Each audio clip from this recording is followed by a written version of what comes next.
Magandang araw mga kawaf. Ngayong araw na ito ay gagawa tayo ng classic pork adobo.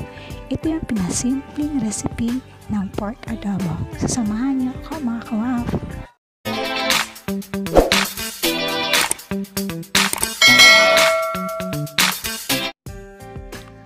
Una natin gagawin mga kawaf ay hiwain natin ng maliliit yung bawang at sibuyas natin para panggisa mamaya.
Sunod naman natin gagawin mga kawaf ay hatiin natin yung mga malalaking hiwa para mamaya ay mabilis silang lumambot. At itong mga karni natin mga kawaf ay hinugasan ko na ito. At pagkatapos natin hiwain ito ay hugasan ko muli ito bago natin iprito.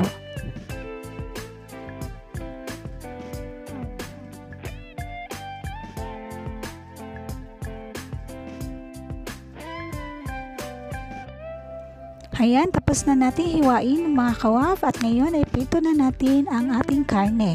Ang karne natin ay wala masyadong matabas. So, ge-expect tayo na konti lang yung mantika na lalabas nito maya-maya.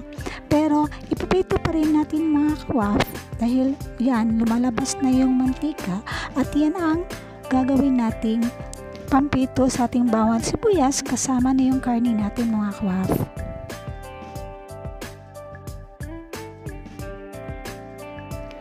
Dahil medyo marami-rami na rin yung mantika na lumalabas sa ating karne, ay ibusan natin ang ating bawang at sunod naman ang ating sibuyas mga kawaf. At ihalo-halo natin, iprito natin ito hanggang sa lumambot yung bawang at halimuyak ang mga ito.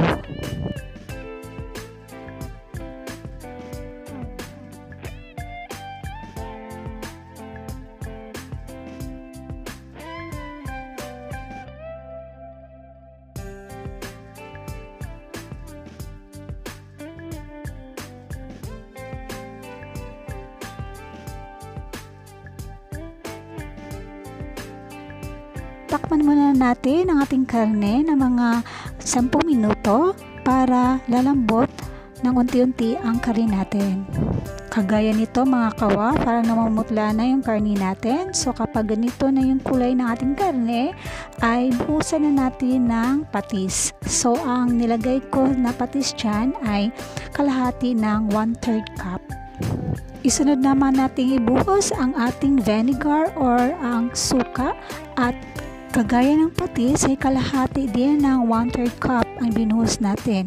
Kapag bibuhusan nyo ng suka ay huwag nyong haluin mga kawaf at hayaan nyong kumulo ang suka at saka lagyan nyo ng 1 tablespoon na brown sugar at mga dahon ng laurel. At binuhusan ko yan ng 1/4 cup na tubig para meron tayong sabaw mga kawaf. Okay, takpan muna natin ang ating karne at hayaan natin kumulo ng kumulo yung suka para lalong lumambot ang karne natin. At pagkatapos ng 10 minuto ay ilagay natin ang ating pamintang buo.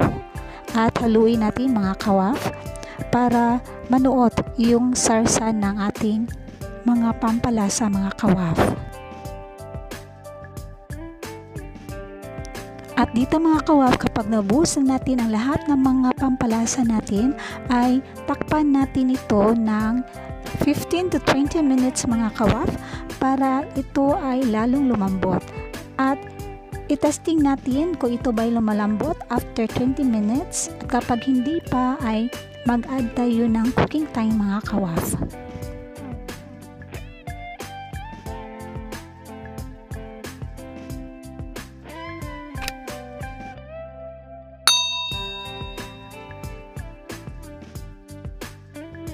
Kapag hindi pa masyadong malambot ang karne mga kawaf, ay takpan muli ng mga 5 minutes at i-check din ang sabaw.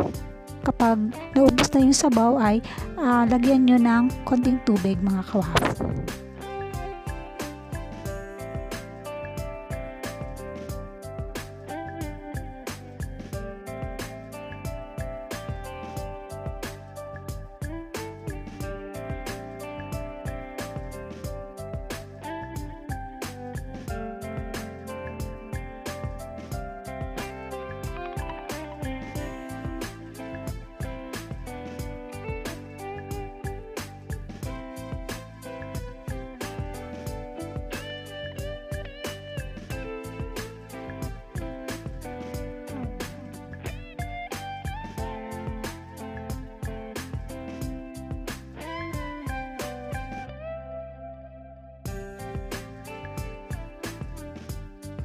Konti na lang ang kulang mga kawaf at malambot na ang ating adobo mga kawaf. So ayan, luto na ang ating adobo, malambot na siya at pwede na natin itong i-serve.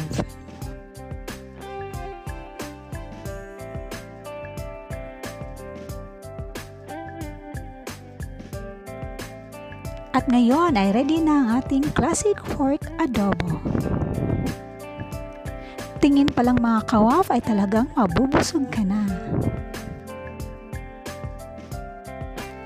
I-serve na natin with kanin mga kawaf at amoy na amoy ko yung bango ng ating pork adobo. Salamat sa panonood.